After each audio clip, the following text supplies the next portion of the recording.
Good afternoon, everyone. I'm Tim Williams, Chair of Medicine here at University of Louisville.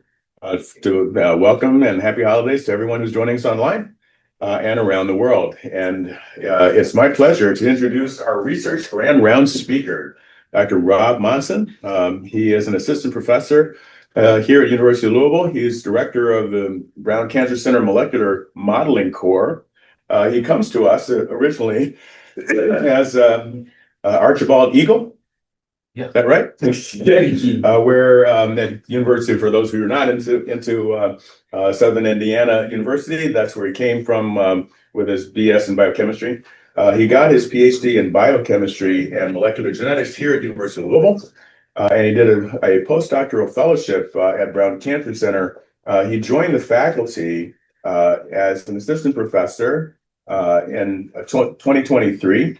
And we're looking forward to him continuing this young, stellar trajectory that he's on with multiple publications and a whole lot of leadership in this area.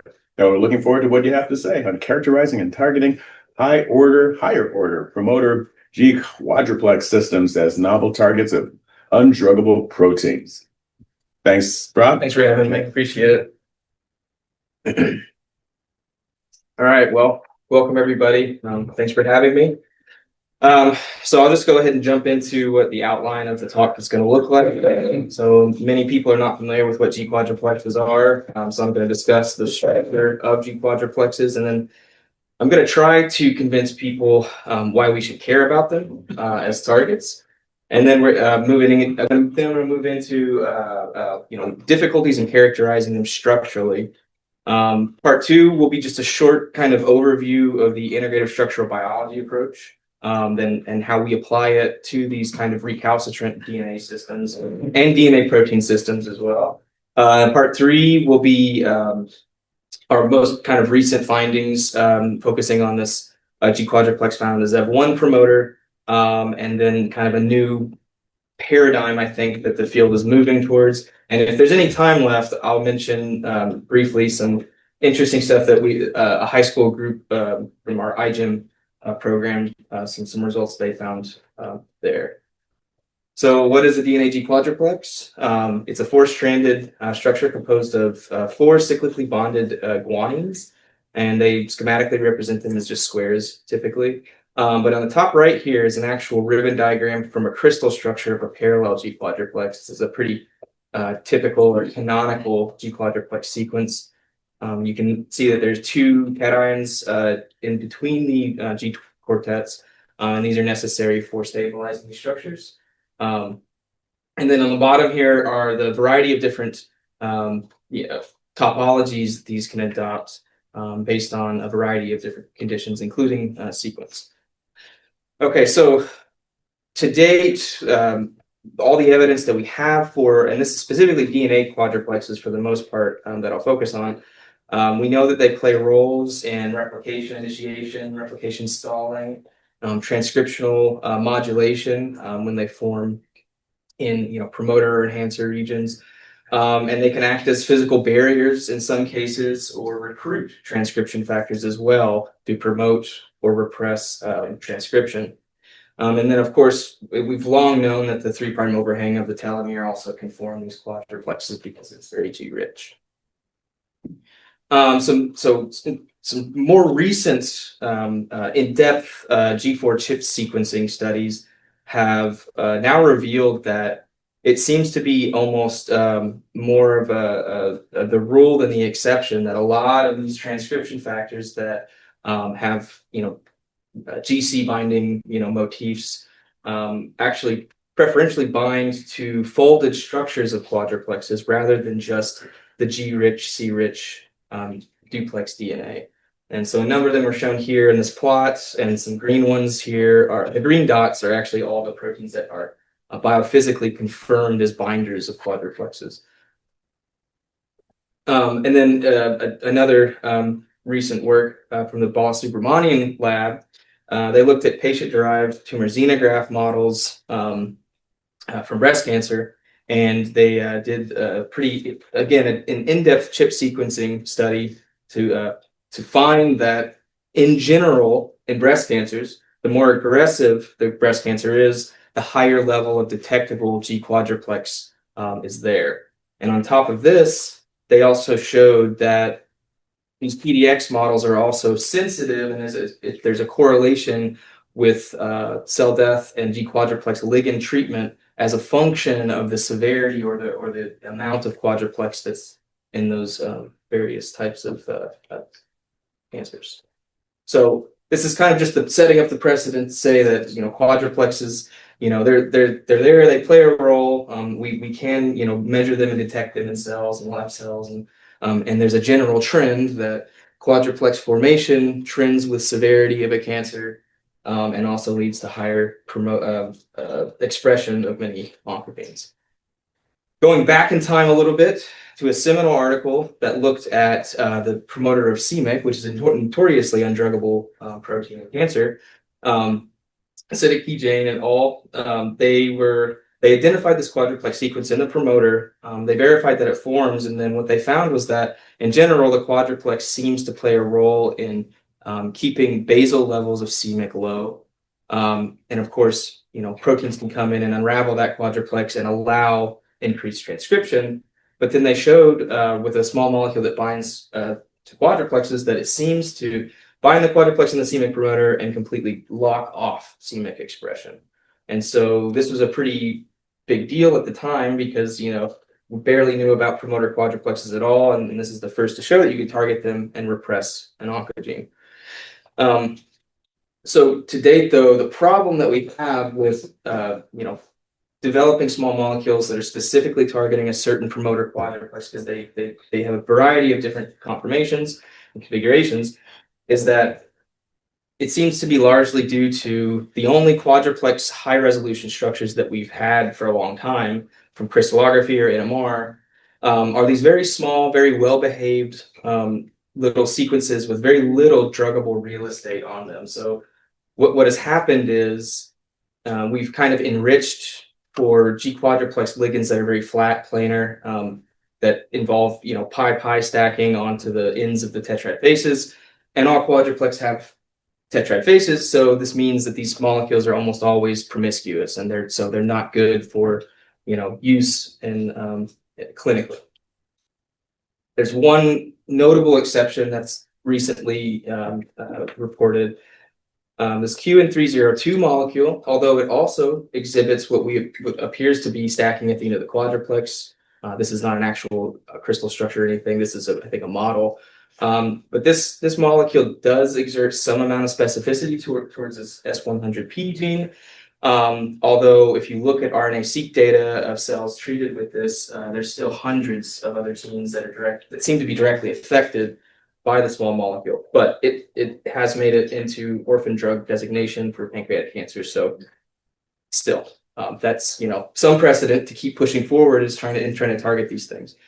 So in general, the hypothesis and the meat of what I kind of want to hopefully sell everybody on is that there may be in the genome, there may be places that offer a more druggable or drug-rich environment, drug binding sites among higher order arrangements of quadruplexes. So if you have a single G4 motif, usually there are only 2 to 4 tetrads in length. There's numerous places in the genome and promoters specifically that have potential for higher order arrangements that we can target with small molecules. I'll also talk about some recent work that we did characterizing a model promoter quadruplex bubble as well to show that also can result in a much more selective environment. But like I said, there's many challenges with quadruplexes. These are really difficult little beasts to deal with when you're not using a very modified, canonical, well-behaved sequence. This graphic is just kind of showing that even with the most, simple quadruplex sequences removed from, a promoter, when you fold them, they adopt different conformations based on their ionic environments, as well as if you extend out the sequence. So, if we're cutting out a quadruplex sequence from a promoter, I mean, how far out do you cut it out to study it in a test tube? That choice dictates what the conformation is going to be. And aside from that, molecular crowding agents alter the structure. So like if you try to crystallize these things, often it forces one conformation over others that don't exist in solution, etc. So that's one major problem. And then with the more insidious problem is that if you don't have guanine tracks of equal length, you get something, it's a phenomenon called G-register exchange. And what this means is that, if you have two runs that have 4 guanines and 2 that have 3, what you get is 2 to the 2 conformations that this quadruplex could adopt. And that's just the guanines that are in register. That says nothing about the multitude of topologies they could also adopt. And so another kind of difficulty is that most quadruplexes that have been studied by thermodynamics and looking at folding kinetics, they seem to adopt what's called a shallow and rough or coarse energy landscape. So even any simple sequence sitting somewhere in a well in this landscape, there's the possibility there's almost a coexistence. And it's very easy to shift this equilibrium in some cases. And so there's numerous possibilities, even for very simple sequences, of coexisting conformations of quadruplexes. That's what we're kind of grappling with here. So that's quadruplexes kind of in a nutshell and why they're tricky. So this next part, I want to talk about our integrative structural biology approach that tries to grapple with this and deal with the reality that comes with studying quadruplex DNA. So integrative structural biology is not a new thing. This has been kind of an approach used by structural biologists for decades. If you have the idea here is that you're trying to put Humpty Dumpty back together again. So you have all these different little pieces of structural information, and you're trying to piece it together to find the most holistic representation of your structure. And so this is typically used when you have heterogeneous systems or large protein DNA complexes and things like that can't be crystallized, etc. And so a number of these techniques are pretty familiar to most probably in this crowd, but I'm going to briefly go through 2 that I use kind of the most that maybe people don't know so much about. First, nuclear magnetic resonance. This is a gold standard technique, and Dr. Sabo, who's in the back of the room here, is the director of the NMR facility at the Brown Cancer Center. And so in some cases, when you have a well-behaved system and that's not heterogeneous or objective conformation necessarily, you can simply give it to Mike and he can make some measurements and he can get atomic distance information you can use to create a 3-dimensional structure. But maybe some people don't know so much about cryo-EM, so I'll kind of go through the gist of it. You can also use cryo-EM to obtain electron density maps, and these can be used to create a structure of your protein or complex, and it is amenable to really anything above about 50 kilodalton in size. So in general, you have your concentrated purified protein or DNA in solution. You put it onto an electron microscopy grid. You plunge freeze that to get vitreous ice. You make the measurements, collect the images, and then you can classify each of the particles in your images, back project all the particles from different orientations, and you get what is an electron density map. And from there, you can then model in at higher mid resolution your protein or complex or whatever. My favorite technique is called small angle X-ray scattering. This has been heavily used throughout my work, and then you'll see in a few slides that it's used a lot. So this is done at a beamline called, it's at the Argonne National Laboratory. This is free to anybody. You just have to apply and have a sample that's pure. But what the technique does is you shoot your sample with a collimated beam of X-rays. It interacts with the electronic cloud, the electronic environment of your particle, and you capture these photons on a 2D detector, radially average it, and you get one-dimensional data that encodes for 3-dimensional information. And so this can give you what I call medium resolution maps that can also be used to construct your particles or see if your molecular models fit to your solution data, is probably a better way to put that. And so for this technique, like I said, what you get is radially averaged scattering, which shows up as a one-dimensional curve. This is theoretical data for a 60 kilo, all three are 60 kilodalton theoretical proteins, each with very different folds, and one is disordered, right? And so this is how the curves differ in this situation. But what you can get directly from this 1D information with an inverse Fourier transform is you get something called the pairwise distance distribution.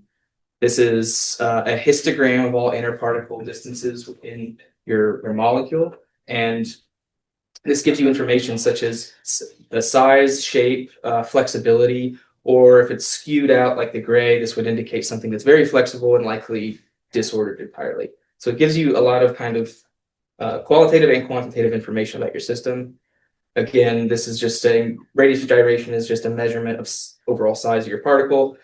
Where these histograms kind of tail off is called Dmax. That's the maximum dimension of your particle. So you have two big pieces of information there. But the really cool thing that you can do with this SAX data is from the P of R distribution, you can then actually calculate a three-dimensional electron density map of your particle. And this, you can calculate a three-dimensional particle of your electron density, and then you could use this to guide modeling or compare with whatever structural model you're working with. And so all of this kind of stems from postdoc work working with John Trent, who was the PI, and Brad Chairs as well. We've roped in Dr. Sabo for his use of his NMR and NMR skills. And so this is just a general pipeline that we kind of created to take essentially any putative quadruplex forming sequence, taking it through a variety of steps to hopefully arrive at a final most holistic model using this integrative structural biology process. And then also differential scanning calorimetry as well that we use there. So let's see. Okay, that's kind of all. It's a lengthy, but that was all the background, hopefully, to set up for actually looking at what or testing our hypothesis, trying to investigate these higher order systems to see if they do have truly a more druggable landscape. And so I'll start with work that we did with building a model promoter quadruplex bubble system. So until we looked at this problem, the highest resolution to date of a duplex quadruplex type system came in 2009. I think this was Nancy Mazel's lab, who did AFM on putative quadruplex forming sequences that were captured out with R loops. So RNA was bound on the other side. And you can see that there's not really actionable, resolution there to say exactly what's, kind of going on.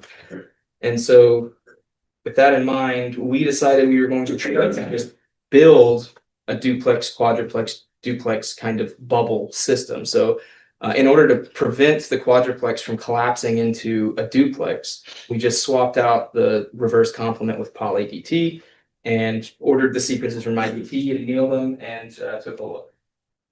So once you anneal them, we went to look at the 1D NMR spectra. So in this region of the 1D NMR spectrum, you get characteristic amino shift peaks. These correspond to the number of guanines involved in the tetrads. So this is confirmation that we have a quadruplex formed. And then there's a Watson-Crick fingerprint region as well. And so that confirms that we have duplex occurring on the strand. And then analytical ultracentrifugation. This shows that when you have just the G-rich strand alone and you mix it with this reverse complement poly DT strand, you get about approximately doubling the molecular weight, showing that we are getting it to bind confidently. And so, of course, we then want to do small angle X-ray scattering and see if we can answer, what is this thing doing in solution? This is the 1D scattering data here in the top left, and the bottom is the Fourier transform. This is the P of R distribution that gives the size and shape information. And so, from this data, we can reconstruct a three-dimensional electron density map that looks roughly what we were kind of expecting. You can see that there's seemingly duplex arms here, and then a much larger density centered in the middle where that quadruplex should be forming. But the resolution of this technique in these B models is not superb. It's at best about 18 angstrom. So clearly we can't get atomic resolution here. And so this is when I took a chance, and I went out to New York to the NCCAT, which is a cryo-EM access and training center, and learned how to make cryo-EM grids. We put them on there, and this is the actual micrograph. You can see down here, these are called class averages. This is you use machine learning to particle pick from these micrographs. And in the best case scenario with cryo-EM, you have your particles oriented in all different directions because you want views from every different way, such that you have basically all the information you could possibly get about the angles and the distribution, and you can back project it to create three-dimensional maps of those particles in solution. And because we know this thing was flexible, we ended up with multiple maps from the same data set because they have this flexing motion. But what's really cool is that, so these heat maps on top, you can see this strong density in the middle, which is kind of spherical or globular like a quadruplex. And then you can actually see what seems to be that poly DT loop sticking out there. And so I was very convinced with this. And so if you take the best map and you model it in with using molecular dynamics and actually guiding it with force fields that are appropriate, what you end up with is are models like that. Okay. So with this final kind of near atomic resolution structural model of a quadruplex duplex system, you can then use tools to so these are like druggability analysis tools. They basically look for cavities, so sizes of pockets, the degree of enclosure. So a molecule will have a typically higher binding affinity if you can enclose it in a pocket rather than have it stick on the side of something. And then the degree of hydrophilicness.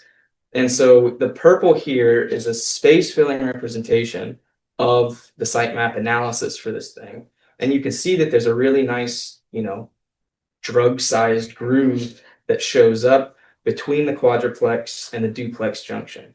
And so the reason this is important and why it's kind of exciting is that, each quadruplex and duplex junction region, they may look similar because there's a tetrad and a duplex, but we know that they're typically different because of sequence, right?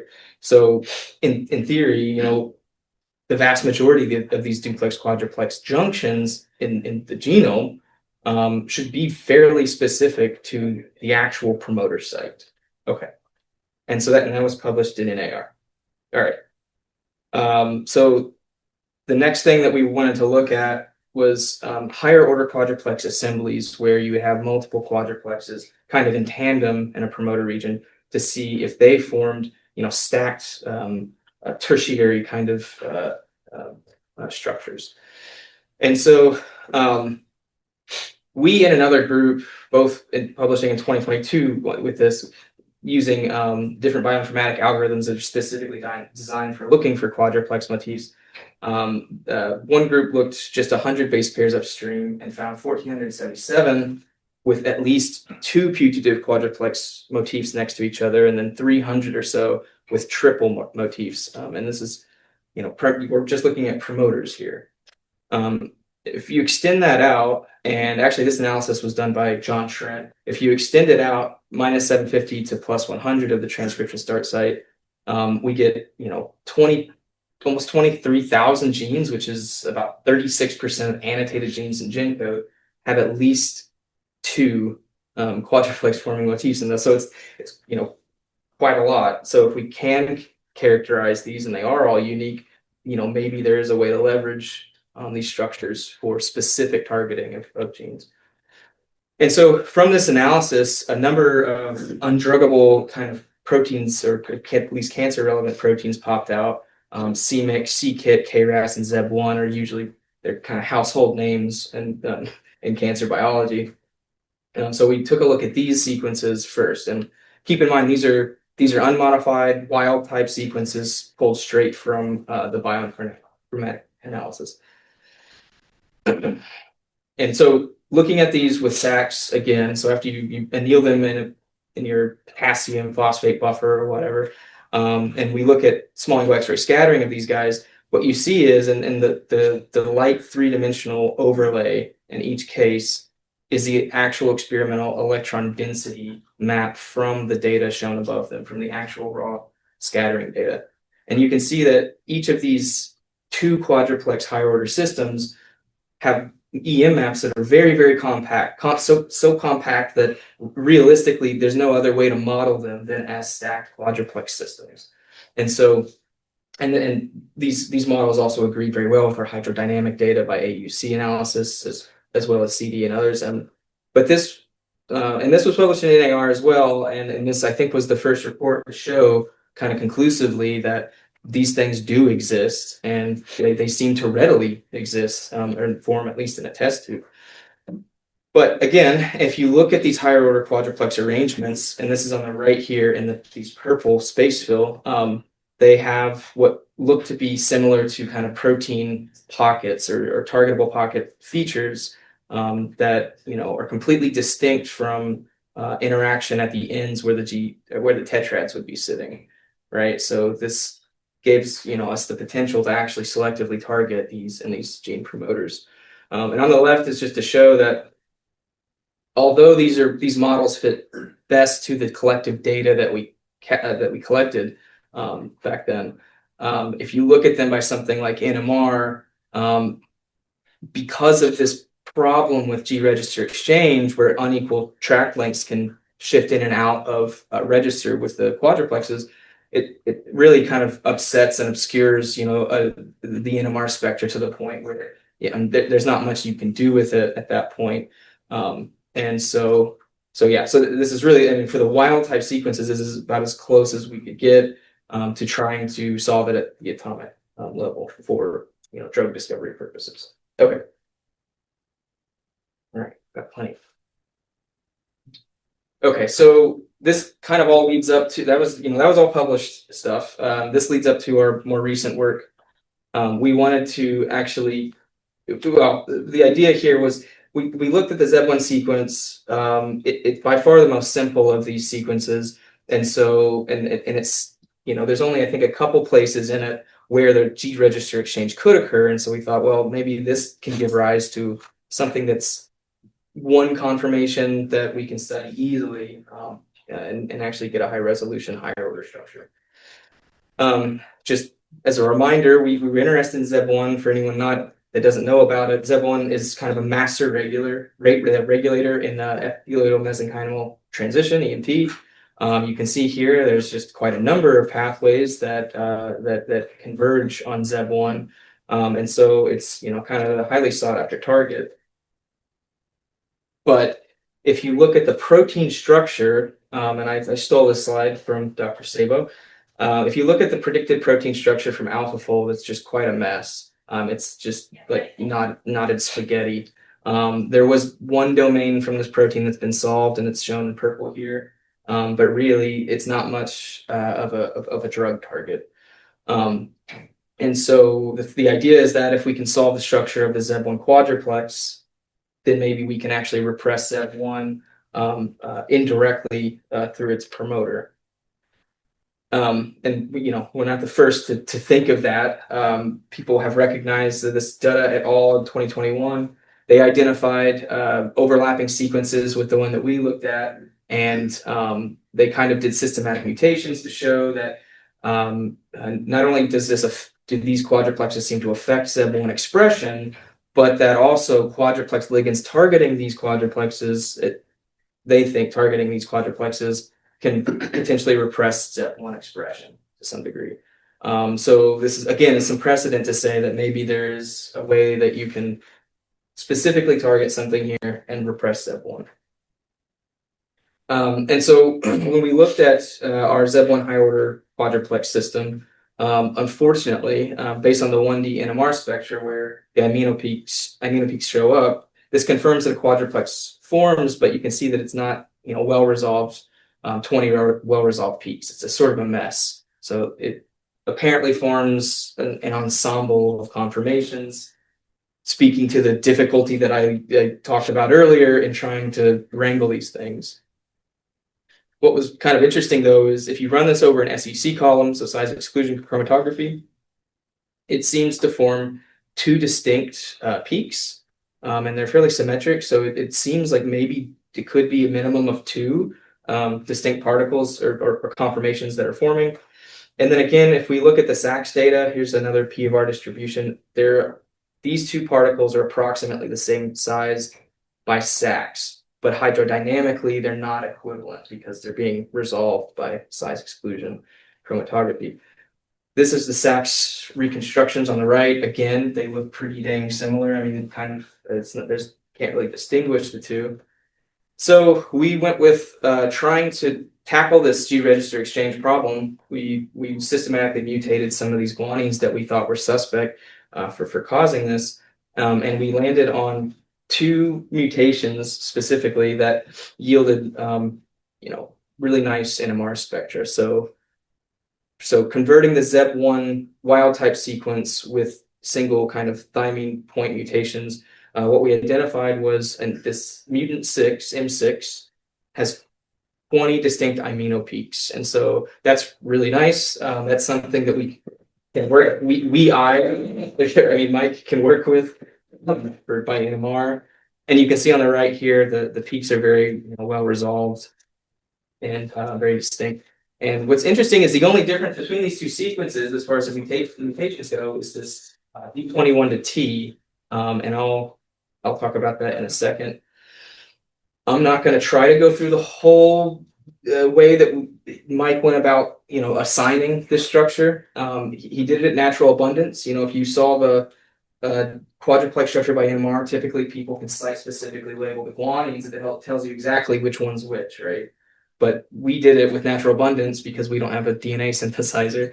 And so Mike painstakingly took a bunch of loop mutants and mapped out the thymines, mapped out the adenines, and then was able to trace kind of H1 prime, H8 connectivities to trace the entire structure out and assign all of the residues, which was very arduous.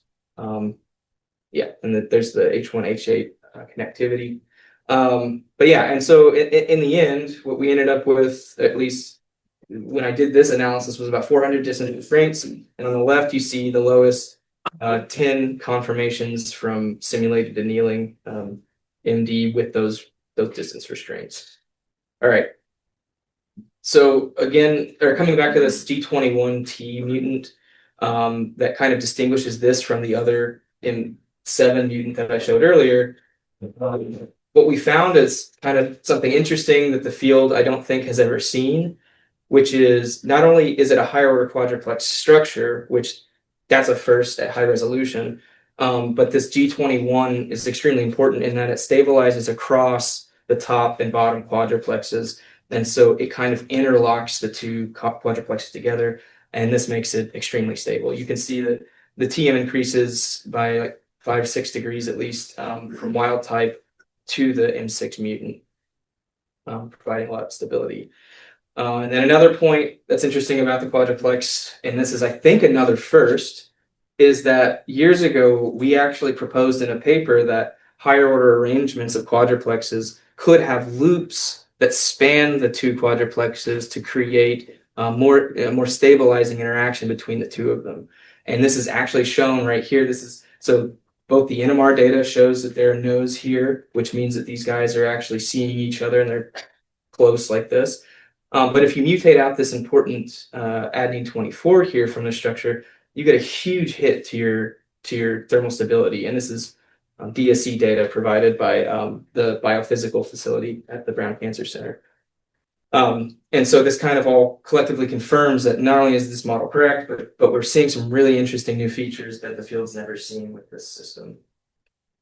And then to get back to the actual original hypothesis, the answer is yes. The higher order quadruplex system does have a very unique druggable pocket. There's actually a couple places, but this is just representing one major pocket that's pretty distinct and exclusive to this particular sequence. Yeah. All right, and so over the summer of 2024, I had a BCC high school student, Brian Gia, and he did some fluorescent intercalator displacement assays. So you have your quadruplex, you have a fluorescent ligand that non-specifically interacts with it. If your ligand that you're testing displaces that fluorophore, you can measure that percent displacement just based on a change in the fluorescence of the thiazole orange. And what he found with multiple replicates to try to average out the noise is that it seemed like two were actually interacting with this quadruplex, this ZEB1M6 quadruplex that's designated as K19 and K28, somewhat arbitrarily. But K19 actually had really good solubility. So we were able to go back to Mike and he was able to do some nosy measurements and show that this compound actually is binding, and a number of these residues are within this pocket, and the K19 ligand is shown here in space fill bound to that pocket after docking. And ITC also confirms it's binding, but it's got kind of a weak binding affinity of 10 kilodalton AD. But yeah, going forward, this is an active kind of drug discovery project that I'm collaborating with Mike on, and we're hoping to move forward soon. All right, and so that's kind of just the higher order quadruplex story that I've been working on for a while. But more recently, we and the quadruplex field as a whole is starting to turn to looking at the ternary complexes of transcription factor proteins that bind to quadruplexes in promoters and exert their regulatory effects.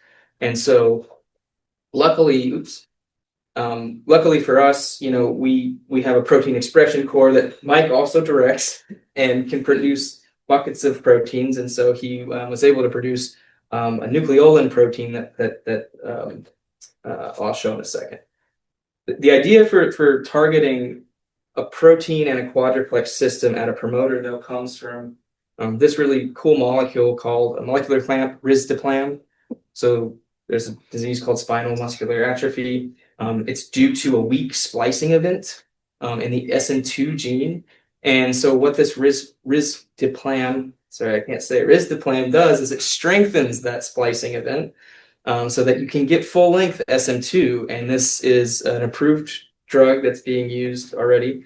And so kind of that same idea of promoting the interaction of a protein with the quadruplex could provide a very, very gene-specific targeting mechanism for downregulating oncogenes.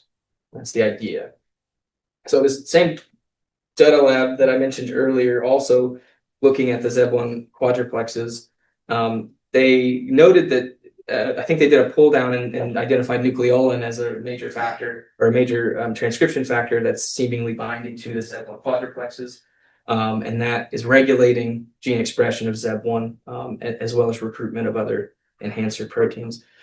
And so, like I said, we have a working protein expression and purification core.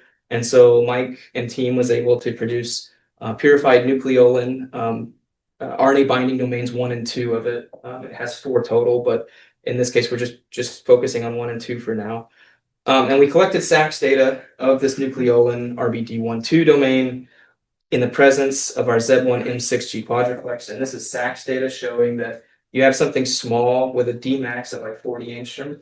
And then nucleolin alone has a Dmax of about 70. And so when you combine them, you get this much more kind of elongated overall structure that's extended to about 100 angstrom in max dimensions. And this data converted to electron density space-filled models are shown over here on the right. So for nucleolin, you can see that the two domains fit in there pretty nicely. They have kind of a linker between them, and this is very flexible, so it has an expanded envelope. The ZEB1 is very stable, very small, compact quadruplex there. And so you can kind of, I don't know, you can squint. I haven't been able to do the modeling on this system just yet to really try to model into this map, but you can kind of see that if you squint, it looks like the two domains are almost clamping on either side of the quadruplex. And we have NMR data to support this interaction and also binding data to show that it's about a 2 to 3 micromolar KD affinity for the quadruplex. So again, back to the risdiplam thing, the molecular clamp or glue.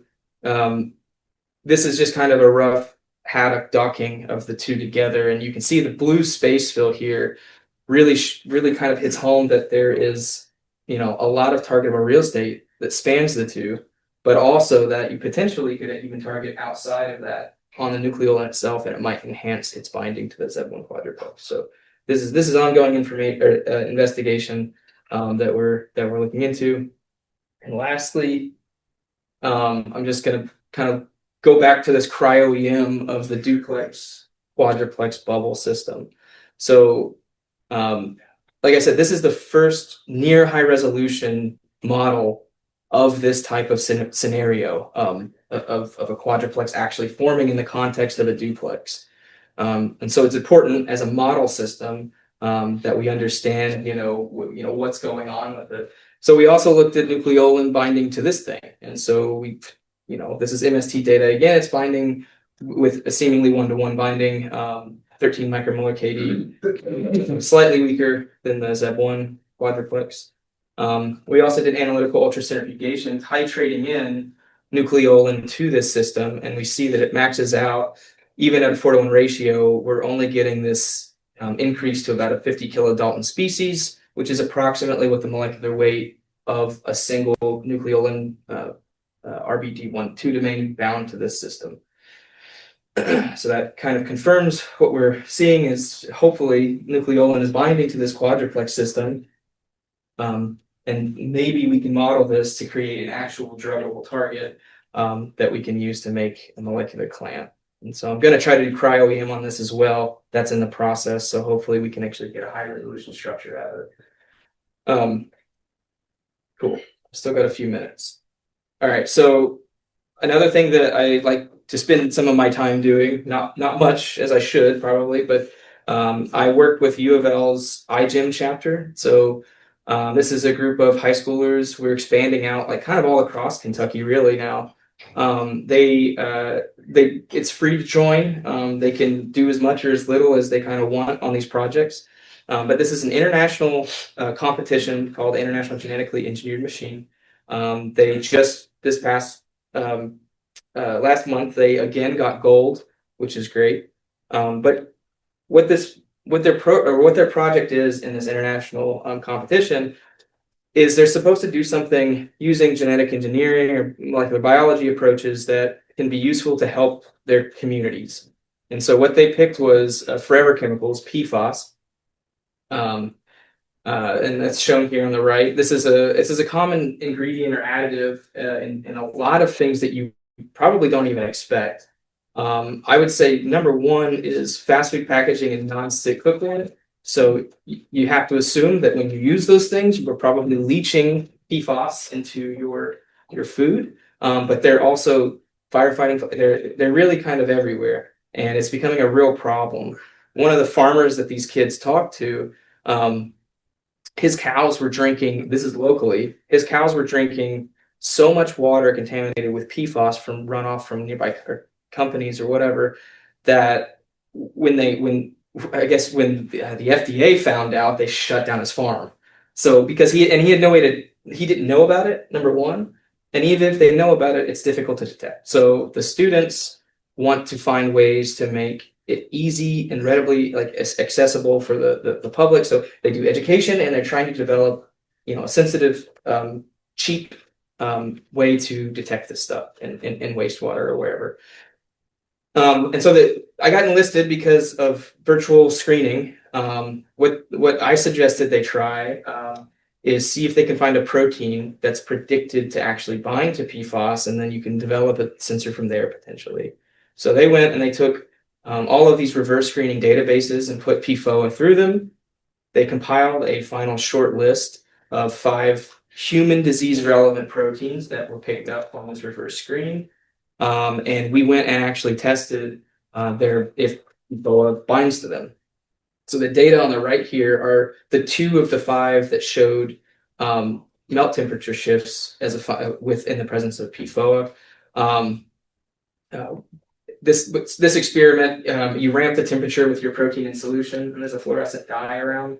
As it melts and exposes the hydrophobic core, the fluorophore binds and lights up. And so you can just measure this as a function of temperature.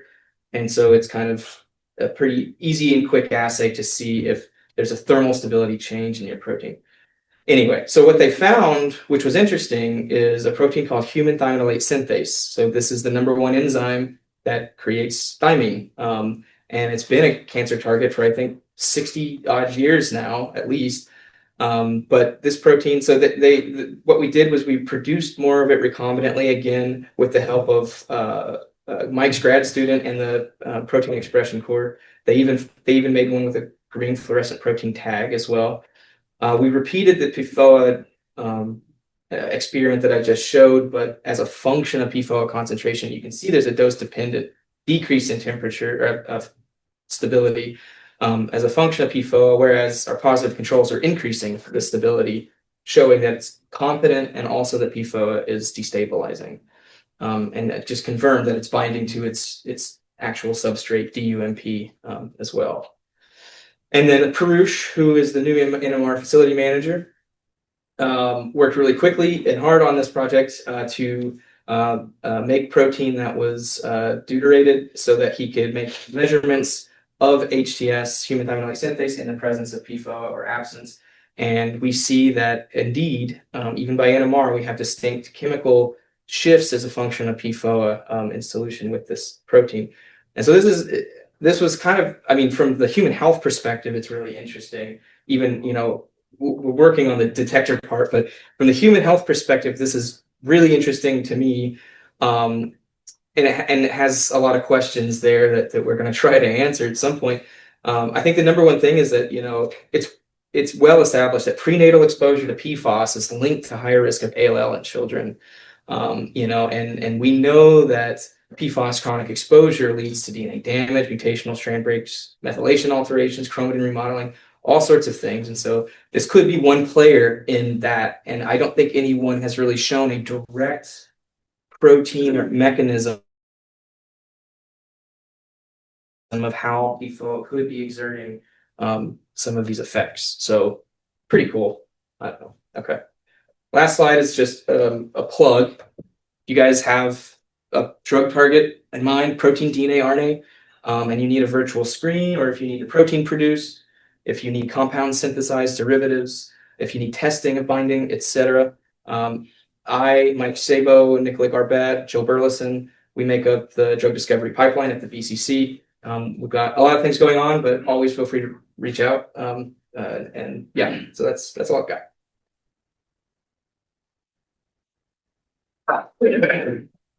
So really spectacular, Rob. Thank you. And since I had no idea what a G-Quadruplex was, I had to look it up, and so I came in prepared with a bunch of questions. Oh, good. The whole idea of Research Ran Rounds was to try to intermingle folks who are doing science, and so I've got to ask you a couple of things that are really exciting about this area are really outside of cancer, such as blocking DNA replication in viruses. Absolutely. And stopping the accumulation of G4 in Alzheimer's and neurodegenerative diseases such as Parkinson's. Absolutely. So that's the question. Did anybody come? It was nice that you put it out there for everybody, but have you talked with any of these other areas about, with infectious disease or neurology, neurosciences?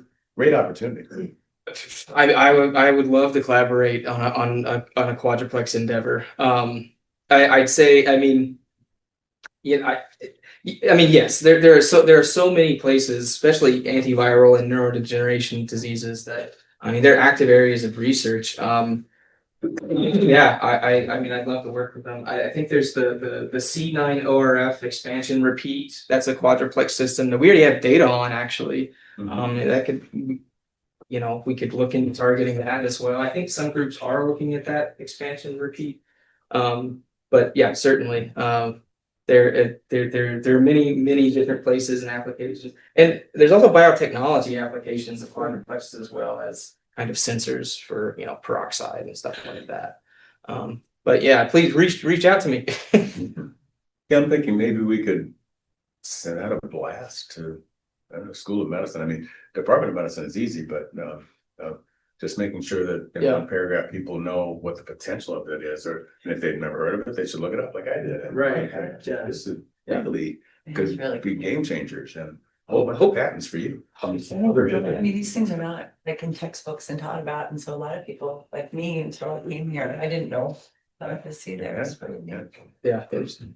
So the story you talked about with the nucleolin bound to the G-Quadruplex. So in that instance, is the point to so back up, because I understand the risoplam or whatever you talked about, where you want that splicing to occur. Yeah. But what are you trying to do with the nucleolin by maintaining the bound state?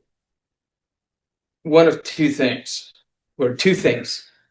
The first is to test the hypothesis. If you make a molecular glue, like, does it have a gene specific effect that we can measure? Let's do RNA-seq after we've got this magic drug that binds them together tightly and see how many other genes are affected. Because the big game changer, or the big new thing in the field right now that would be that, right? Because like I said, almost every quadruplex ligand, it shows so much promiscuity that they rarely, I mean, that's kind of why cancer is like the number 1 area, because they hit so many things. And, if it's a cancer cell, you don't care. You gum it up and it dies. We want it, because I'd be worried, if in a neurological disease setting, could it make it much worse? I don't know. That's a good point. The other thing is, we don't know. I mean, if you bind and glue a protein to a quadruplex promoter, whether it has a specific effect or not, it's just interesting, I guess, maybe more just academically, to see what would happen, right? Because in theory, the nucleolin being tethered there would recruit more proteins and promote expression, right? That's, I guess, what the current literature would suggest, but we don't know. I mean, if you lock it up on there, or maybe if you lock it in a certain way on there, then you're blocking enhancer protein transcription factors and all that. So that would be interesting to see. Yeah. Several years back, I cloned a protein called scurin. It turned out to be oncogene and very interesting protein. We made knockout, we made transgenic, siRNA, and a real transgenic animal. And we tried to do computation modeling with John Trent, and we were unsuccessful because there was no template. Then we wanted to go for NMR, and this protein is very unstable, so we couldn't do that too. Yeah. But I was looking the literature sometime back recently.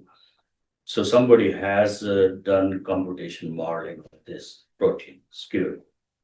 And it's an important protein. It really enables the separation of 2 chromatin during cell cycle, so the early separation doesn't happen.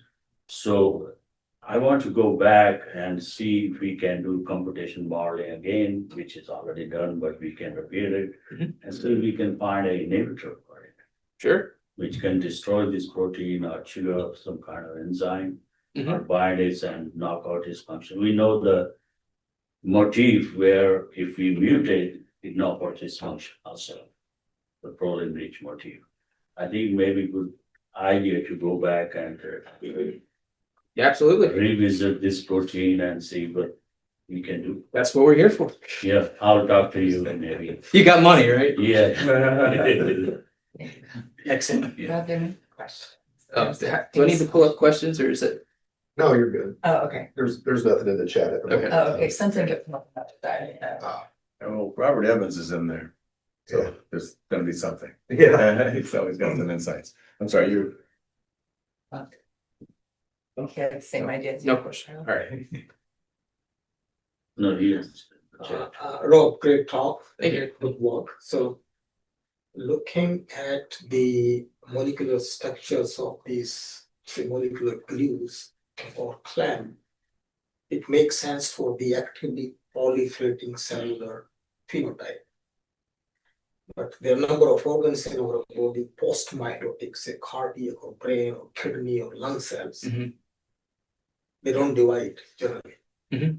So the whole concept of promoter, opening, etc., these molecular glues won't work over there.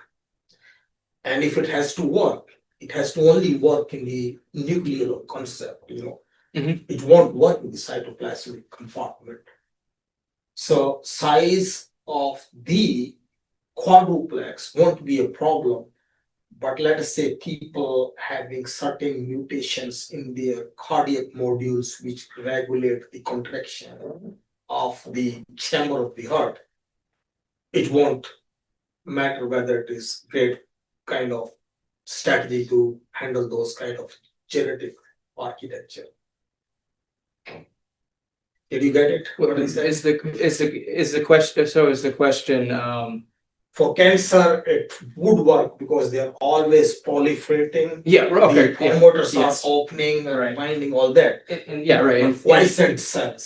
Yeah, That well, might be good then. that Get off target effects. yeah, I think that's kind of another driving factor of so many quadruplex researchers sticking with, looking at cancer because I mean that's the state in which we think there's always this therapeutic kind of window in hitting those versus normal cells. I mean that's the hope, right? Yeah. But yeah,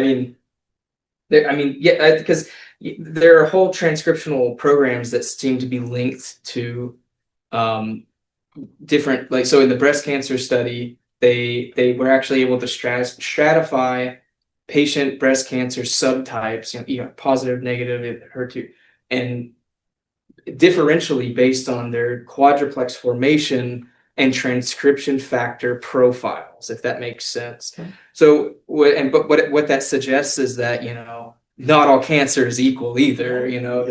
There's some that have, like a 0.7 hazard ratio when you have elevated ZEB1, but then there's others that it's like the hazard ratio is 2.1 to 2.4 or something. So it's clearly there could be differences where, even for cancer, it's not gonna really maybe work that well. But the hope is that there are some cancers that it will certainly affect and knock down ZEB1 expression or whatever target you're looking at. Yeah. Thank you. I You think had the a question that's up there is a really good one about how it, like, Robert Emmons is asking about what is their role in immunology? Oh, there's two questions. Yeah. Dr. Thomas is for infectious diseases.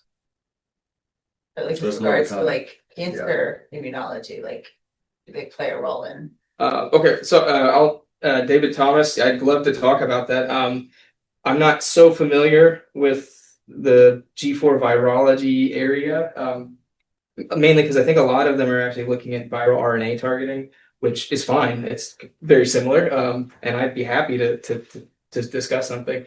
Okay, so Robert Jones.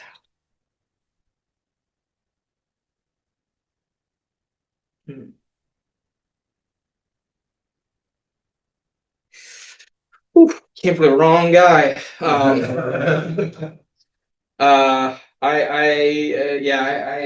really don't know the answer to that.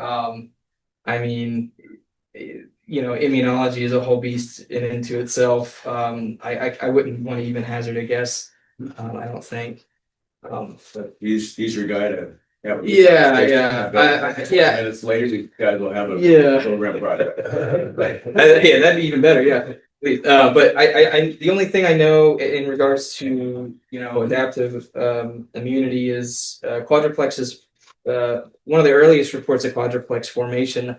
I believe was a paper that came out that claimed that they were occurring at high levels in like the VDJ, the recombination sites on B cells. But that's as much as I can say.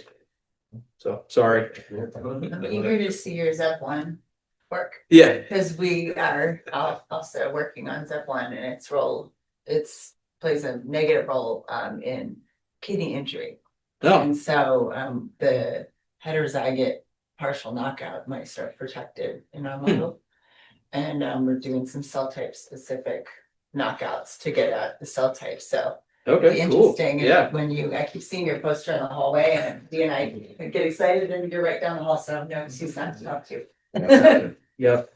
You heard it here. The assistant said there's no excuse not to talk to me. Yeah. Fantastic. Thank you so much.